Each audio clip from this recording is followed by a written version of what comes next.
네, 강지원의 트리플피 최근에 부쩍 인기가 좀 많아지고 있는 코너인데요. 강지원 전문가 모시고 또 오늘도 얘기 자세하게 나눠보겠습니다. 전문가님 안녕하세요. 네, 안녕하십니까? 요즘 반응이 상당히 좋아지고 있는 것 같아요. 네. 기분이 좋습니다.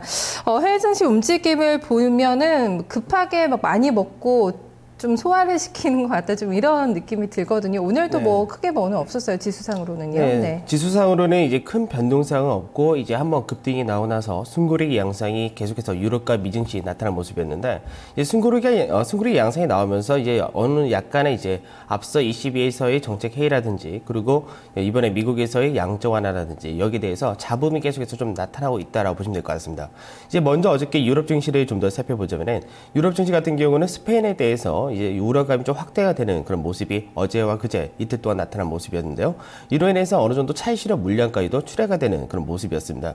그래서 이틀 연속 약세 마감으로 끝났는데 독일 같은 경우는 마이너스 0.76%, 프랑스가 마이너스 1.15%, 영국이 마이너스 0.43%, 전반적인 약세 흐름이 나타났고요. 이탈리아와 스페인 같은 경우는 마이너스 2.39%, 마이너스 1% 정도의 하락이 조금은 확대되는 그런 모습이었습니다. 근데 다만 이제 실제로 유럽 증시를 살펴보게 된다면은 7월달 저점 대비해서 거의 뭐 20%에서 30% 이상의 상승폭을 나타냈었기 때문에 지금 이 정도의 조정 자체도 큰 조정이다라고는 이야기할 수가 없는 그런 모습이다라고 보셔야 될 것 같고요.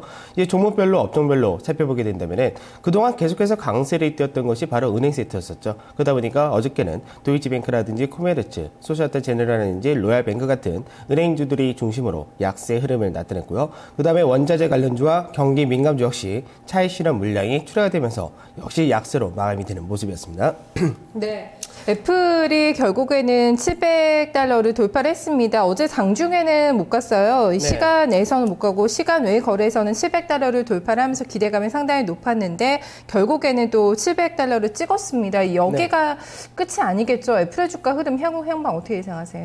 우선은 이제 미시장 전체적으로 말씀드리고 이제 애플에 대해서도 말씀 좀 드리도록 하겠는데 이제 미시장은 어저께 경제 지표는 좀 상당히 좋게 나왔습니다. 재정 적자도 재정적자 아니라 이제 경상수지 적자도 상당히 큰 폭의 감소세를 나타냈고 이제 주택 시장도 상당히 좋은 지표세를 나타내면서 어저께 역시 이제 양적 완화에 대한 논란이 좀 나타났고 그로 인해서 혼조세로 마감이 되는 모습이었는데 이제 다우 지수는 0.09% 상승을 보였고 나스닥과 S&P는 0.03%, 0.13% 약세로 마감이 되는 모습이었습니다. 이제 애플에 대해서 얘기를 좀 해야 될 것 같은데 애플 같은 경우는 이제 사실 앞전에는 700불이 보통 이제 컨센서스 목표가를 제시를 했었는데요.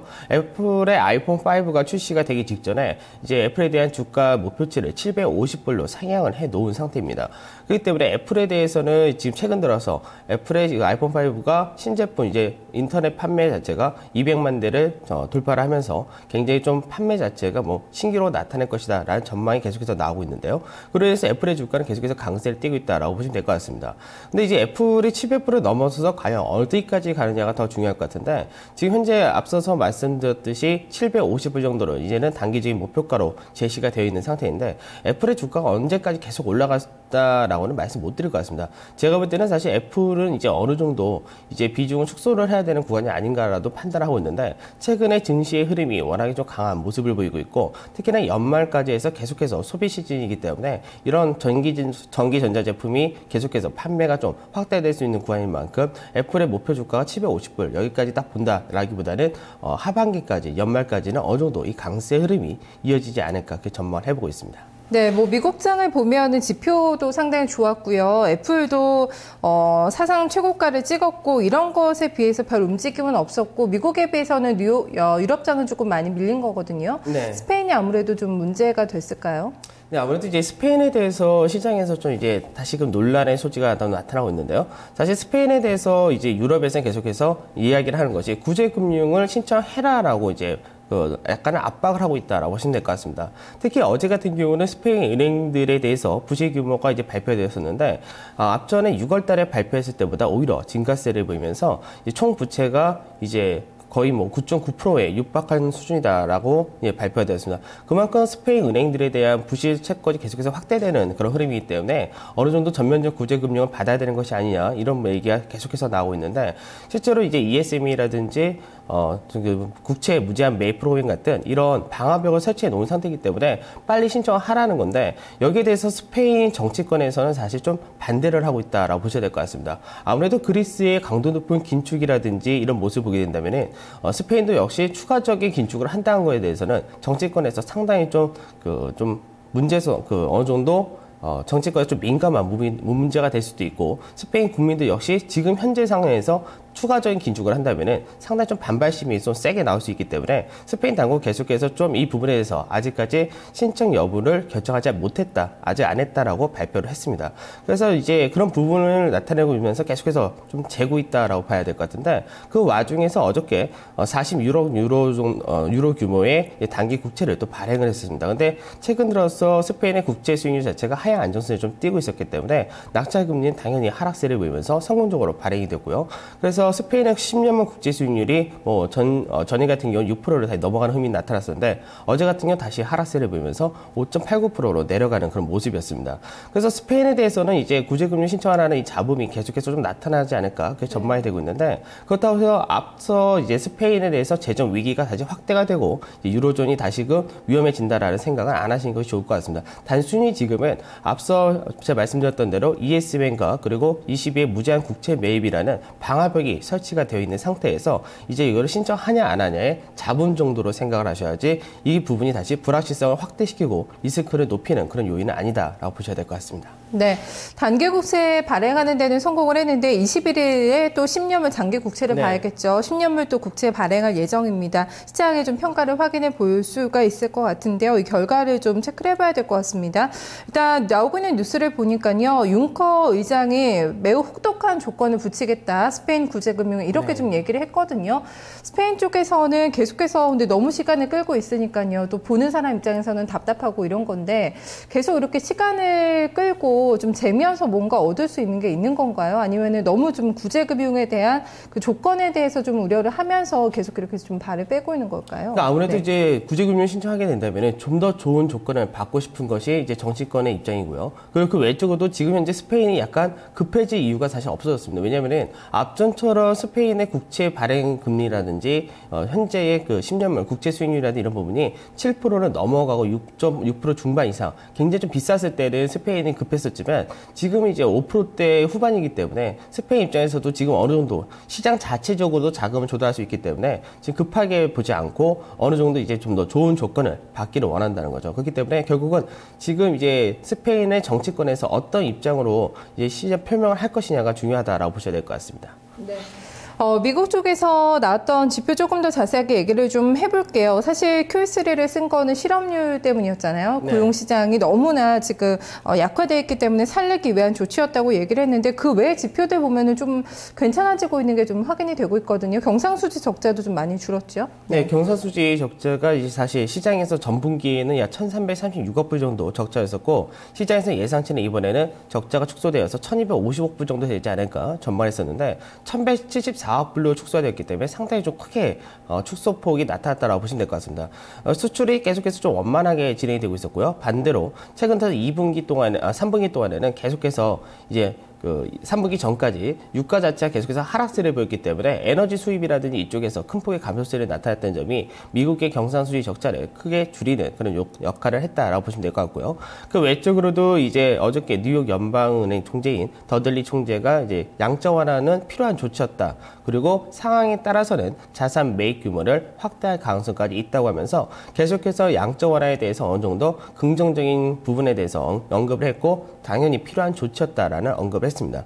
사실 이제 계속해서 고용 지표를 살리기 위해서 이제 양적 완화를 했다라고 하지만 고용 지표를 가장 크게 살 수 있는 부분이 바로 제조업 부분과 부동산 시장이었기 때문에 부동산 시장은 최근 들어서 회복세를 보이고 있는 그런 모습이 나타나고 있는데요. 어제도 마찬가지로 미국에서의 건설업회의 건설 경기 발표치를 보게 된다면 예상치를 크게 상회하는 40까지 나타났기 때문에 지금 현재 회복되고 있는 부동산 시장을 더 크게 회복을 시켜서 건설 시장에서 고용을 창출을 하고 그리고 기업들에 대해서 대해서 투자를 할 수 있는 여건을 만들어준다는 점에서 어느 정도 선제적인 조치가 잘 취해진 것이 아닌가 저는 그렇게 판단을 좀 하고 있습니다.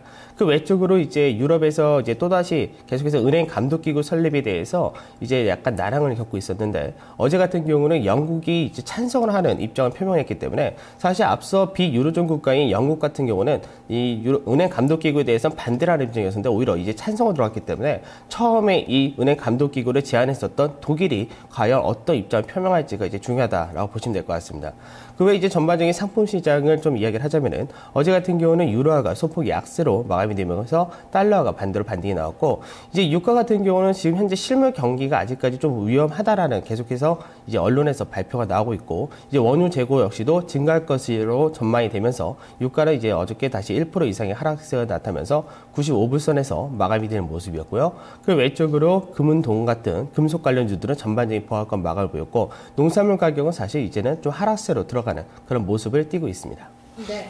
이번에는 국내 시장으로 한번 넘어와 보도록 하겠습니다. 뭐 2,000선을 두고 계속해서 갈팡질팡하고 있는데요. 아래로 위로 어느 정도까지 좀 박스권이 나올 수 있다고 보세요? 제가 지금 보고 있는 박스권은 지수로는 1987포인트 정도를 보고 있는데요. 1980포인트, 실제로는 1960포인트, 65포인트를 내려오지만 않는다면은 여전히 그 흐름은 좋다라고 말씀드려야 되는데 이왕이면은 1987포인트 정도를 박스권 하단으로서 지지를 밟아주고 강세를 띄는 것이 좀 더 좋은 모습이다라고 말씀을 드리도록 하겠습니다.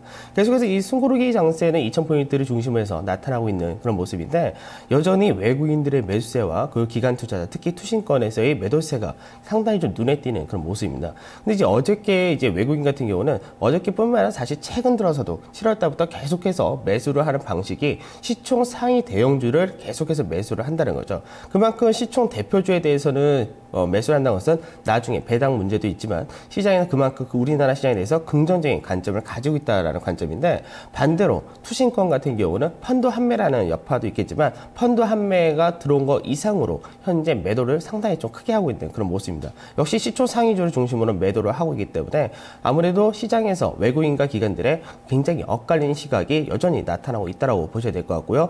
그리고 반대로 어저께 같은 경우 외국인들이 일부 종목들에 대해서는 매도를 굉장히 좀 강하게 하는 모습이 나타났었는데 매도를 하는 업종을 보게 된다면 통신이라든지 음식료, 유틸리티, 중형주 이런 쪽이었기 때문에 주로 경기 방어주 섹터에 대해서는 매도를 한다는 거죠. 그만큼 시장에 대해서 약간은 긍정적인 관점을 더 확대시켰기 때문에 방어주 섹터는 매도를 하고 오히려 경기 민감주를 매수하는 반면에 이제 앞서도 말씀드렸듯이 반대로 투신 같은 기관 투자 같은 경우는 오히려 이런 방어주 섹터를 매수하는 관점이기 때문에 시각이 상당히 크게 엇갈려 있다라고 보시면 될 것 같습니다. 하지만 이제 외국인들이 이런 매수세가 계속해서 이어진다면은 결국 펀드 환매라는 거는 2,000포인트, 지금 현재 구간대에서 2,050포인트 여기가 최대의 매물대 구간이고 여기를 넘어가야 된다면은 펀드 환매 압력이라든지 매물 부담을 벗어나야 되기 때문에 외국인들의 매수세가 지속적으로 이어진다면은 결국 펀드 환매 물량은 소진이 될 수 있고 물량을 소화하면서 강세 흐름이 더 나타날 가능성도 높다라고 말씀을 드리도록 하겠습니다. 네,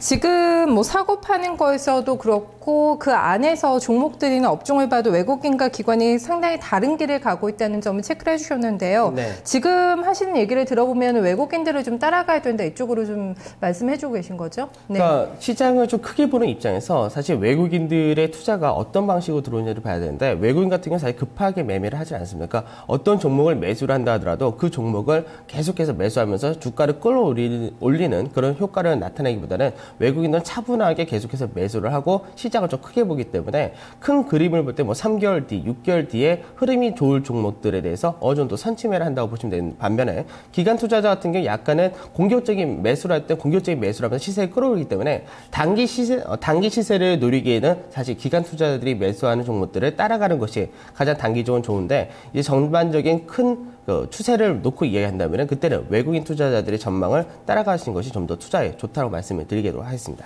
네, 알겠습니다. 저희가 중기적인 그 목표치로 얘기를 하고 있는 2030포인트 지금 네. 그렇게 멀지는 않은 자리거든요. 네. 지금 현 구간에서의 전략 좀 구체적으로 알아볼게요. 네, 제가 지금 중기상승 목표치 다시 2030포인트를 잡아드린 지 한 달이 좀 넘었는데요. 네. 그러다 보니까 좀 지루할 수가 있기 때문에 제가 2030포인트의 목표치를 수정하지 않는 것은 이 구간대에서 목표치 수정한 다음에 그 다음부터는 이제 포지션에 대해서 조금은 단기적인 추세의 안에서의 흐름을 좀 잡아드리려고 하고 있기 때문에 현재 이 포지션을 유지한 쪽으로만 말씀을 드리도록 하고요. 업종별로는 이제 대부분이 이제 어저께 강세의 흐름을 보이는 와중에 최근 들어서 강세를 더 띄고 있는 것이 바로 석유화학 섹터입니다. 그만큼 중국 관련주에 대해서 모멘텀이 조금씩 나타나고 있고, 실제로 중국 같은 경우는 10월 중순에 공산당 전체 회의가 끝나게 되면 본격적인 부양책이 나타날 것으로 전망을 하고 있기 때문에 어느 정도 중국 관련주에 대해서는 모멘텀 계속해서 갖고 있다라고 보시면 될 것 같고, 그 외적으로도 시장에서 외국인들의 IT와 자동차에 대한 매수세가 계속해서 이어진 데 반해서 기관 투자들의 매도세가 많이 나왔다고 말씀드렸는데요. 어느 정도 기관 투자들이 현재 갖고 있는 어느 정도의 비중을 유지한 상태에서의 추가적인 물량이 나올 가능성이 이제는 축소가 되었기 때문에 오히려 IT와 자동차에 대한 시총 상위주에서는 관심을 가지시고 분할 매수 관점으로 말씀을 드리도록 하고요. 그 외적으로 이제 원화 강세 수혜주와 유가 하락 수혜주를 좀 보자고 말씀드렸는데요. 이제 오늘 같은 경우는 원화 강세 수혜주를 한 번 더 눈여겨보는 쪽으로 말씀을 드리도록 하겠습니다. 네, 뭐 섹터 전략에 있어서도 꾸준히 이번 주에는 좀 큰 틀의 흐름을 유지를 하고 있습니다. 원화 강세 쪽 어떤 쪽 종목 좀 주목을 해봐야 될까요? 네, 이제 해운이라든지 뭐 항공이라든지 여러 가지 있는데요. 오늘은 이제 동국제강을 말씀을 드리도록 하겠습니다. 동국제강 같은 경우는 이제 대표적인 원화 강세 수혜주로서 이제 분류가 되고 있는데, 최근 들어서 동국제강이 이제 어느 정도 조선주들의 강세가 이어지고 있고 소재 업종들이 강세 흐름이 나타나다 보니까 반등의 흐름이 나타나는 그런 모습을 띠고 있습니다. 다만 이 동국제강은 실적이 확연하게 개선되는 아직까지 그런 모습은 없기 때문에 현재 자산 가치 대비해서 뭐 PBR이 0.4 정도밖에 안 되기 때문에 상당히 낙폭과대 저평가주 정도로 접근을 하신 쪽으로 단기적으로만 말씀을 드리도록 하겠습니다. 차트를 보면서 바로 말씀을 드리겠습니다. 지금 현재 동국제강을 보게 된다면 현재 앞전에 고점 대비해서 상당히 하락폭 크게 나타난 종목인데요. 저점을 그리고 나서 반등의 흐름이 계속해서 나타나고 있습니다. 그래서 지금 현재는 N자형 상승세가 나타날 것으로 기대가 되고 있는데요. 우선 매수로서는 전일의 종가가 17,450원이기 때문에 오늘 17,500원 정도 전일 종가 전후에서의 매수로 말씀을 드리도록 하고요. 목표가로서는 현재 17,500원에서 2만 원대가 매물 공백 구간입니다. 그렇기 때문에 매물 공백은 쉽게 넘어갈 수 있다는 점에서 단기적인 목표가서 19,850원 정도를 제시를 해드리고, 손절가로서는 22선 구간인 16,200원을 손절가로 제시를 해드리도록 하겠습니다. 네, 알겠습니다. 잘 살펴보겠습니다. 고맙습니다. 네, 감사합니다. 네, 지금까지 강지연의 트리플 P였습니다. 여기서 마치고요. 잠시 후에 다시 또 찾아뵙겠습니다.